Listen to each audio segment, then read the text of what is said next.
ኦሪት ዘፍጥረት ምዕራፍ 30 ራሔልም ለያዕቆብ ልጅ እንዳልወለደች ባየች ጊዜ በእኅቷ ላይ ቀናችባት።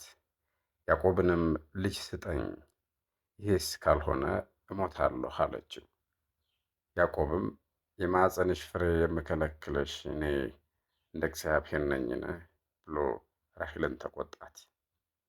እርሷም ባሪያዬ ባላ እነሆ አለች፣ ወደ እርሷ ግባ፣ በእኔም ጭን ላይ ትውለድ፣ የእርሷም ልጆች ለእኔ ደግሞ ይሁኑልኝ አለች።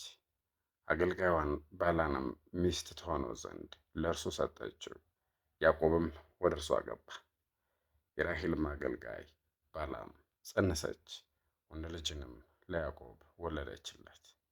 ራሔልም እግዚአብሔር ፈረደልኝ፣ ቃሌንም ደግሞ ሰማ፣ ወንድ ልጅንም ሰጠኝ አለች።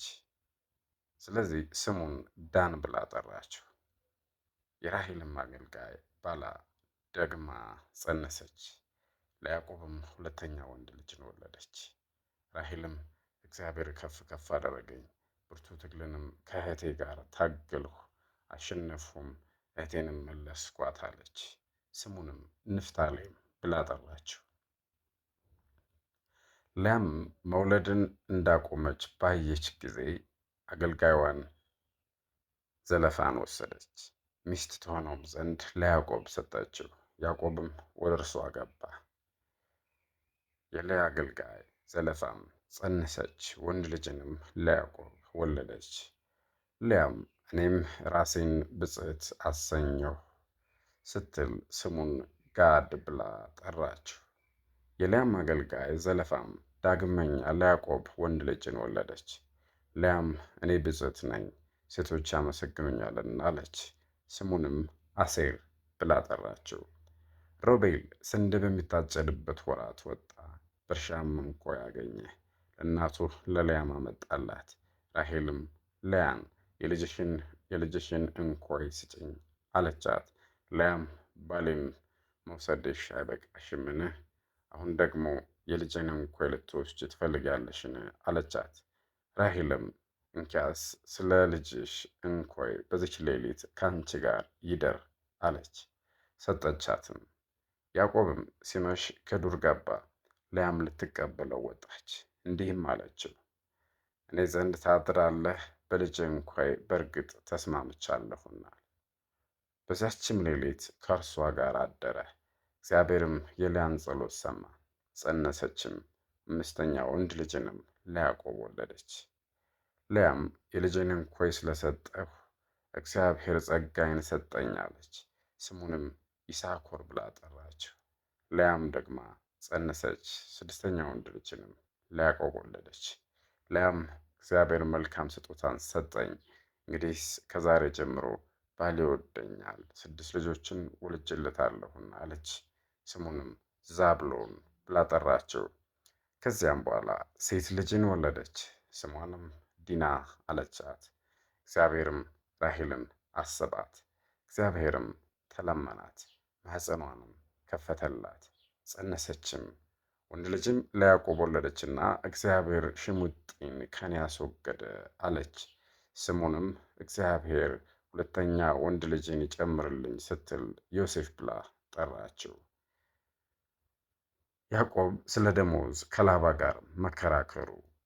ራሔልም ዮሴፍን ከወለደች በኋላ ያዕቆብን ላባን እንዲህ አለው፣ ወደ ስፍራዬ ወደ ሀገር የምመለስ ዘንድ አሰናብተኝ፣ ስለ እነርሱ የተገዛሁላቸው ሚስቶችንና ልጆችን ስጠኝና ልሂድ፣ የተገዛሁልህን መገዛት ታውቃለህና። ላባም በዓይንህ ፊት ሞገስን የማገኝ ብሆንስ ከዚሁ ተቀመጥ፣ እግዚአብሔር በአንተ ምክንያት እንደባረከኝ ተመልክቻለሁና ደሞዝህን ንገረኝ፣ እርሱንም እሰጥሃለሁ አለው።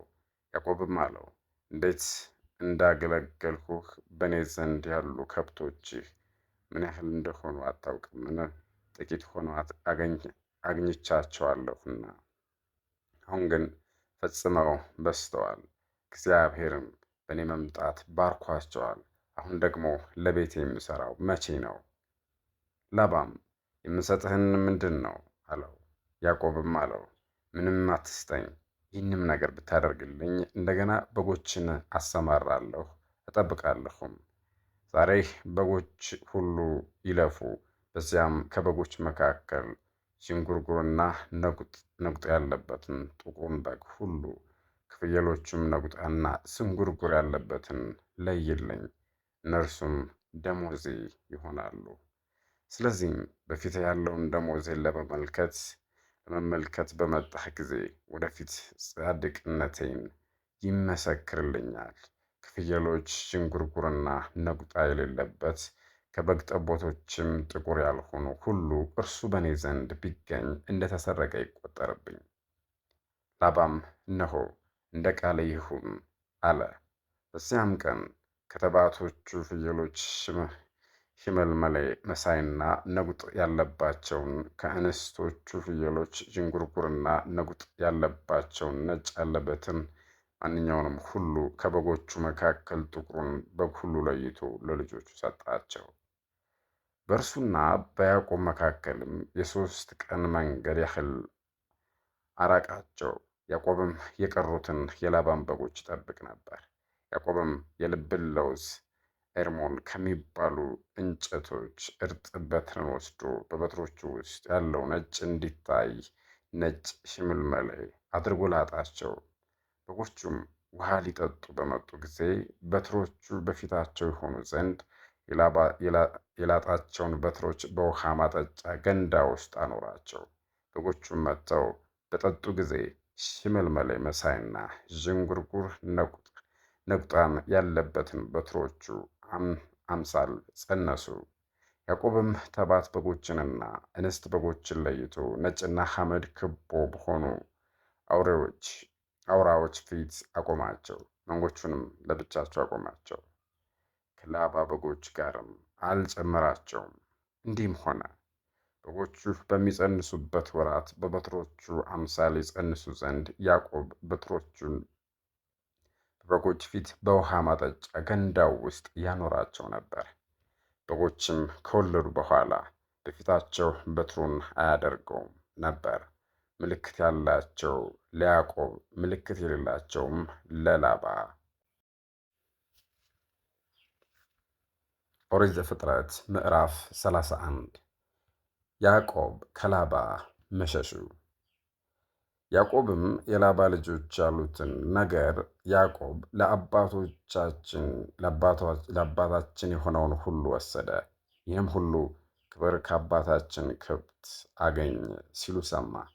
ያዕቆብም የላባን ፊት አየ፣ እነሆም ከእርሱ ጋር እንደ ድሮ አልሆነም። እግዚአብሔርም ያዕቆብን ወደ አባትና ወደ ዘመዶች ሀገር ተመለስ፣ እኔም ካንተ ጋር እሆናለሁ አለው።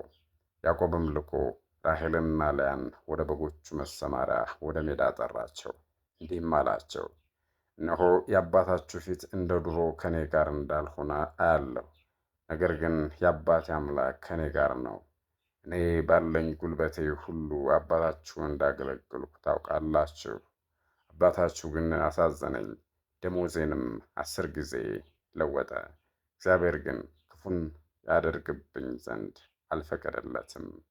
ደሞዝህ ዥንጉርጉሮቹ ይሁኑ ቢለኝ በጎቹ ሁሉ ዥንጉርጉሮቹን ወለዱ። ነጫጮቹ ደሞዝህ ይሁኑ ቢለኝ በጎቹ ሁሉ ነጫጮችን ወለዱ። እግዚአብሔርም የአባታችሁን በጎች ሁሉ ነስቶ ለእኔ ሰጠኝ።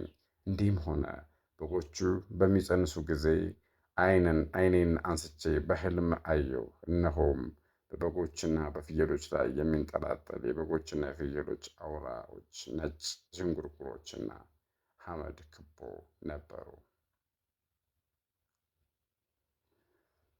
እግዚአብሔርም በሕልም ያዕቆብ ያዕቆብ አለኝ። እኔም እነሆኝ ምንድን ነው አልኩት።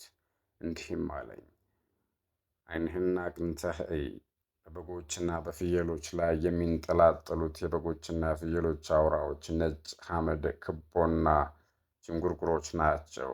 ላባ በአንተ ላይ የሚያደርገውን አይቻለሁና ሐውልቱን ዘይት በቀባህበት በዛች ለእኔ ስእለት በተሳልክባት ሀገር የተገለጥሁልህ ፈጣሪ እግዚአብሔር እኔ ነኝ። አሁንም ተነስተህ ከዚህ ሀገር ውጣ፣ ወደ ተወለድህባትም ምድር ተመለስ፣ እኔም ካንተ ጋር ኖራለሁ። ራሔልና ልያም መልሰው እንዲህ አሉት፣ በአባታችን ቤት ለእኛ ድርሻ ወይም ርስት በውኑ አለን? እኛ በእርሱ ዘንድ እንደ ባዕድ የተቆጠርን አይደለንምን? እርሱ እኛን ሸጦ ዋጋችንን በልቶአልና። ስለዚህም እግዚአብሔር ከአባታችን የነሳው ይህ ሁሉ ሀብትና ክብር ለእኛና ለልጆቻችን ነው። አሁንም እግዚአብሔር ያለህን ሁሉ አድርግ። ያዕቆብም ተነሳ፣ ልጆቹንና ሚስቶቹን በግመሎች ላይ አስቀመጠ፣ መንጎችንም ሁሉ የቤቱንም ዕቃ ሁሉ በሁለቱ ወንዞች መካከል ሳለ ያገኛቸውን ጉበት ከብቶች ሁሉ ይዞ ወደ አባቱ ወደ ይስሐቅ ወደ ከነዓን ምድር ሄደ። ላባ ግን በጎቹን ለመሸለት ሄዶ ነበር። ራሔልም የአባቷን ጣዖቶች ሰረቀች። ያዕቆብም ነገሩን ከሶርያዊው ከላባ ሰወረ፣ እንደሚሄድም አልነገረውም። እርሱም ያለውን ሁሉ ይዞ ኮበለለ። ተነስቶም ወንዙን ተሻገረ፣ በገለዓድ ተራራም አደረ። ላባ ያዕቆብን መከታተሉ። ለሶርያዊው ላባም ያዕቆብ እንደ ኮበለለ ነገሩት። ላባም ወንድሞቹን ሁሉ ይዞ የ3 ቀን መንገድ ተከተላቸው፣ በገለዓድ ተራራም ላይ አገኛቸው። እግዚአብሔርም ወደ ሶርያዊ ወደ ላባ በሌሊት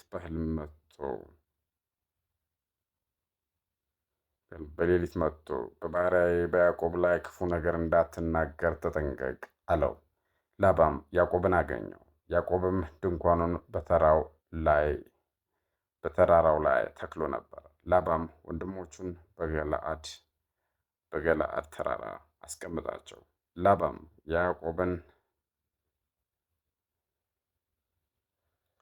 ያዕቆብን አለው፣ ለምን እንዲህ አደረገ? ከእኔ በስውር የኮበለልህ ልጆችህንስ ሰርቀህ በሰይፍ እንደማረክ የወሰድካቸው ብትነግረኝ ኖሮ በደስታና በሐሴት በዘፈንና በከበሮና በበገና በሸኘሁ ነበር። ወይስ ወንዶችና ሴቶችን ልጆች እስም ዘንድ አይገባኝምን? አሁንም ይህን እንዳላዋቂ አደረግሁ። አሁንም በአንተ ላይ ክፉ ማድረግ በቻልሁ ነበር። ነገር ግን የአባት አምላክ ትናንት በያዕቆብ ላይ ክፉ እንዳታደርግ ተጠንቀቅ ብሎ ነገረኝ። አሁንም የአባትህን ቤት ከመናፍቅህ ሂድ። ነገር ግን አምላኮቼን ለምን ሰረቅህ? ያዕቆብም መለሰ፣ ላባንም እንዲህ አለው፣ ልጆችንና ገንዘቤን ሁሉ ከኔ የምትቀማኝ ስለመሰለኝና ስለፈራሁ ይህን አደረግሁ። ያዕቆብም አለ፣ አምላኮችን የምታገኝበት ሰው ግን እርሱ ይሙት፣ ገንዘብህም በእኔ ዘንድ ካለ በወንድሞቻችን ፊት እይ፣ ላንተም ውሰደው አለ። ያዕቆብ ሚስቱ ራሔል እንደሰረቀቻቸው አያውቅም ነበር። ላባም ያዕቆብን አገኘው። ያዕቆብም ድንኳኑን በተራራው ላይ ተክሎ ነበር። ላባም ወንድሞቹን በገለዓድ ተራራ አስቀመጣቸው። ላባም ያዕቆብን አለው፣ ለምን እንዲህ አደረግህ? ከእኔ በስውር የኮበለልህ ልጆችንስ ሰርቀህ በሰይፍ እንደማረከ የወሰድካቸው ብትነግረኝ ኖሮ በደስታና በሐሴት በዘፈንና በከበሮ በበገና በሸኘሁ ነበር። ወይስ ወንዶቹንና ሴቶቹን ልጆችን እስም ዘንድ አይገባኝምን? አሁንም ይህን እንዳላዋቂ ያደረግህ። አሁንም በአንተ ላይ ክፉ ማድረግ በቻልሁ ነበር። ነገር ግን የአባት አምላክ ትናንት በያዕቆብ ላይ ክፉ እንዳታደርግ ተጠንቀቅ ብሎ ነገረኝ። አሁንም የአባትን ቤት ከናፈቅህ ሂድ። ነገር ግን አምላኮቼን ለምን ሰረቅ? ያዕቆብም መለሰ፣ ላባንም እንዲህ አለው፣ ልጆችህንና ገንዘቤን ሁሉ ከኔ የምትቀማኝ ስለመሰለኝና ስለፈራሁ ይህን አደረግሁ። ያዕቆብም አለ፣ አምላኮችን የምታገኝበት ሰው ግን እርሱ ይሙት፣ ገንዘብህም በእኔ ዘንድ ካለ በወንድሞቻችን ፊት ላንተም ውሰደው አለ። ያዕቆብ ሚስቱ ራሔል እንደሰረቀቻቸው አያውቅም ነበርና። ላባም ወደ ያዕቆብ ድንኳንና ወደ ልያም ድንኳን ገባና በረበረ፣ አላገኘምም። ከዚያም ወጣና ወደ ሁለቱ ቁባቶቹ ድንኳን ገባ፣ ነገር ግን አላገኘም። ወደ ራሔልም ድንኳን ገባ። ራሔልም የአባቷን ጣዖቶች ወስዳ ከግመል ኮርቻ በታች ሸሸገች፣ በላዩም ላይ ተቀመጠችበት። ላባም ድንኳኑን ሁሉ ፈለገ፣ አንዳችም አላገኘም። እርሷም አባቷን ጌታዬ በፊት ለመቆም ስላልቻልሁ ያቀለልሁህ አይምሰልህ፣ በሴቶች የሚደርስ ግዳጅ ደርሶብኛልና አለችው። ላባም የራሔልን ድንኳን በረበረ፣ ነገር ግን ጣዖቶቹን አላገኘም። ያዕቆብም ተቆጣ፣ ላባንም ወቀሰው። ያዕቆብም መለሰ፣ ላባንም እንዲህ አለው፣ የበደልሁህ በደል ምንድን ነው? ኃጢአቴስ ምንድን ነው? ይህን ያህል ያሳደድከኝ? አሁንም ዕቃዬን ሁሉ በረበርህ፣ ከቤትህስ ዕቃ ሁሉ ምን አገኘህ? እነርሱ በእኛ በሁለታችን መካከል ይፈርዱ ዘንድ በወንድሞቻችንና በወንድሞችህ ፊት አቅርበው። 21 ዓመት በጎችንና ፍየሎችን ስጠብቅ ኖርሁ፣ ከበጎችም ጠቦቶችን አልበላሁም፣ አውሬ የሰበረውንም አላመጣሁልህም ነበር። በቀንም ሆነ በሌሊት የተሰረቀ ቢኖር ከኔ እከፍልህ ነበር። የቀን ሐሩር የሌሊት ቁር ይበላኝ ነበር፣ እንቅልፍም ከዓይኔ ጠፋ። ለአንተ ቤት የተገዛሁልህ ዛሬ 21 ዓመት ነው። 14 ዓመት ስለ ሁለቱ ሴቶች ልጆችህ፣ 7 ዓመት ስለ በጎችህ ተገዛሁልህ። ደመወዜንም 10 ጊዜ ለዋወጥኸው። የአባቴ የአብርሃም አምላክ የይስሐቅም ፍርሃት ከኔ ጋር ባይሆንስ ዛሬ ባዶ እጄን በሰደድከኝ ነበር። እግዚአብሔር መዋረድንና የእጆችን ድካም አየ፣ ትናንትም ገሰጸህ። የያዕቆብና የላባ ስምምነት። ላባም ለያዕቆብ እንዲህ ብሎ መለሰለት፣ ሴቶች ልጆች ናቸው፣ ወንዶችም ልጆች ናቸው፣ መንጎችም ከብቶች ናቸው። ይህም የምታየው ሁሉ የኔ ነው፣ የልጆችም ሀብት ነው። ዛሬም በእነዚህ በሴቶች ልጆችና በወለዷቸው ልጆቻቸው ላይ ምን አደርጋለሁ? አሁንም ገና አንተና እኔ ቃል ኪዳን እንጋባ፣ በእኔና በአንተ መካከል ምስክር ይሁን። ያዕቆብም ድንጋይን ወስዶ ሐውልት አቆመ። ያዕቆብም ወንድሞቹን ድንጋይ ሰብስቡ አላቸው። እነርሱም ድንጋይ ሰብስበው ከመሩ፣ በድንጋዩም ክምር ላይ በሉ። ላባም ይህች የድንጋይ ክምር በእኔና በአንተ መካከል ምስክር ትሁን አለው። ላባም ወእግረ ስምዕ ብሎ ጠራት። ያዕቆብም እንዲሁ አላት። ላባም ይህች ያቆምኳት የድንጋይ ክምር በእኔና በአንተ መካከል ዛሬ ምስክር ናት አለ። ስለዚህም ስሟ ወእግረ ስምዕ ተባለ። ላባም አለው፣ እኛ አንዳች ከሌላው እንለያያለንና ራእይን የገለጠልኝ እግዚአብሔር በእኔና በአንተ መካከል ሆኖ ይመልከት። ልጆችን ብትበድላቸው ወይም በላያቸው ላይ ሚስቶችን ብታገባባቸው፣ እነሆ ከእኛ ጋር ያለ ሰው እንደሌለ አስተውል። እግዚአብሔር በእኔና በአንተ መካከል ምስክር ነው። ላባም ያዕቆብን አለው፣ እነሆ ይህች የድንጋይ ክምርና ይህችም ሐውልት ምስክሮች ናቸው። እኔ ወደ አንተ በክፋት በክፉ ባልፍ ይህች የድንጋይ ክምር ይህችም ሐውልት በክፉ ነገር ትከተለኝ ነበር። አንተም ወደ እኔ ብታልፍ የአብርሃም አምላክ የናኮርም አምላክ በእኛ መካከል ይፍረድ። ያዕቆብም በአባቱ በይስሐቅ አምላክ ማለ። ያዕቆብም በተራራው ላይ መሥዋዕትን ሰዋ፣ ወንድሞቹንም ጠራ። እነሱም በሉ ጠጡም፣